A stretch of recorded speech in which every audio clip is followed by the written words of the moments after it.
আসসালাম পুচকি। কি খবর মামা? অনেকদিন ধরে তো তোমার দেখা নেই। দেখবি আর কি করে, আমি তো আর আগের মতো বের হই না।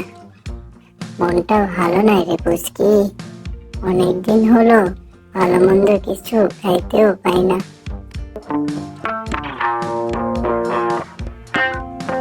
আহারে, তোরা অনেকদিন ধরে ভালো মন্দ কিছু খাস না তাই না? শোন, কাল আমার বাড়ি তোদের দাওয়াত, আসবি কিন্তু। পেট ভরে আমার বাসায় খাবি। সত্যি কাকি? তুমি রান্না করে খাওয়াবা? তুমি না অনেক ভালো কাকি, তোমার মতো আর কেউ হয় না। এত করে বলছো কাকি, না যে কি আর পারি।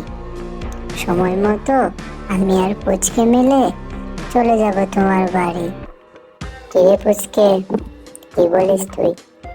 তুইও তো অনেক দিন ধরে ভালো মন্দ কিছু খাস না। চল যাই দুজন মিলে কাকির বাসায় যে খেয়ে আসি, কি বলিস? যেতে তো হবেই, কাকির জন্য সাথে করে কিছু নিয়ে যেতে হবে। কি নিয়ে যাওয়া যায় রে পুচকে? আমার মাথায় তো কিছু আসছে না, তুই কিছু কর। এই ব্যাগের মধ্যে কাকির জন্য কিছু শাড়ি নিয়েছি, এটাই নিয়ে যাওয়া যাক। তুই যেটা নিয়ে আসছিস এটাই ঠিক আছে, চল যাই দুজন মিলে কাকির বাসায় হাঁটা ধরি।